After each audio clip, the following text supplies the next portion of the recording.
Day 13 1.28తో close చేసామండి. ఇక్కడ చూస్తుంటే షర్ట్స్ అన్నీ కొంచెం కొత్త స్టాక్ వచ్చింది. సో అవన్నీ సైజ్ వైజ్ ఒకసారి సెట్ చేసుకుంటున్నారు. మనకి ఫ్యాక్టరీ నుంచి వచ్చినప్పుడు ఏంటంటే సెట్ ఆఫ్ 5గా వస్తాయి. సో వాటన్నిటిని మళ్ళీ మేము సపరేట్గా మనకు కావాల్సినట్టుగా సైజెస్ చేసుకుంటాము.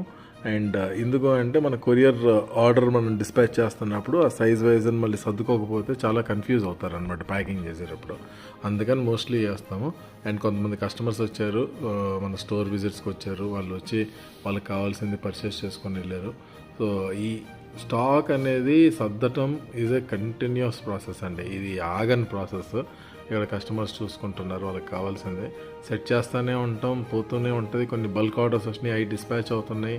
సో ఈ ప్లేస్ యాక్చువల్గా అయితే సరిపోవట్లేదు మనకు వస్తున్న బిజినెస్కి. మెల్లగా పెంచుకోవాల్సి వస్తుంది. కాకపోతే ఇప్పుడే ప్లాన్ లేదు. బట్ డెఫినెట్గా మీ అందరి సపోర్ట్తో ఇంకొంచెం పెద్ద వేర్ హౌస్ తీసుకొని ప్లాన్ చేద్దాం.